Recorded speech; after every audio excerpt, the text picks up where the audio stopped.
Now, as reactions to the Trump-Kim summit continue, we're going to speak to a woman who lived in North Korea from 2006 to 2011 and who has visited it regularly since the 1990s. She now runs her own aid organisation, Core Aid. Ms. Katharina Zellweger, thanks for your time. Can I start by asking you briefly for your reaction to the summit and what it might mean for North Koreans?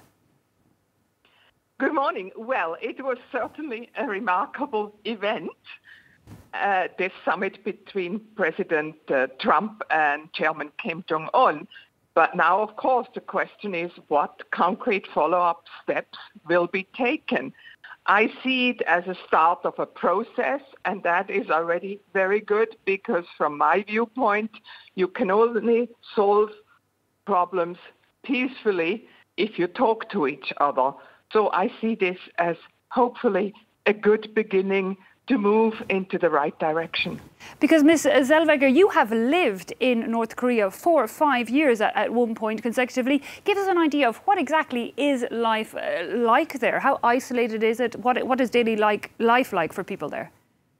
You know, when I first started going to North Korea, and that was in the mid-90s, it was much, much more isolated than it is today. And overall, the situation has improved. We are no longer speaking of a famine, but of course there are still a lot of needs, be it in health, in water and sanitation, food security, nutrition, and of course a lot of the infrastructure is dilapidated.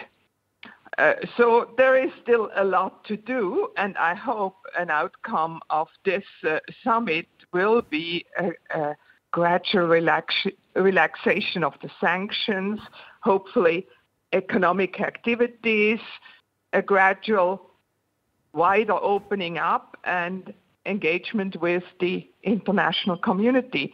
So there are changes, there have been changes, but there can be many more changes. Indeed, because I believe even the sanctions had hampered a lot of the humanitarian aid that was trying to get in to the country. But, you know, for the people of North Korea, we read that they're often sold the story that the international community is a dangerous one. You know, how do you think they see it, this opening up of the country?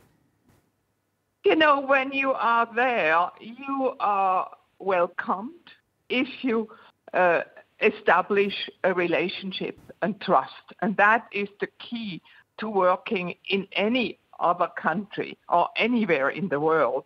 So it's a time issue too, but that's absolutely crucial.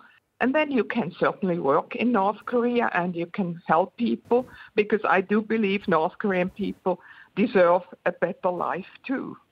And tell us, Ms. Zellweger, because we're starting to talk not only of possibly in the long term breaking down these sanctions, but, you know, an end to denuclearization, not just in North Korea, but on the Korean peninsula. You know, how does that play out? And give us an idea of the relationship between the North and South, because indeed, you know, it was the South that came mostly to North Korea's aid when there was floods there and disasters in the mid-90s.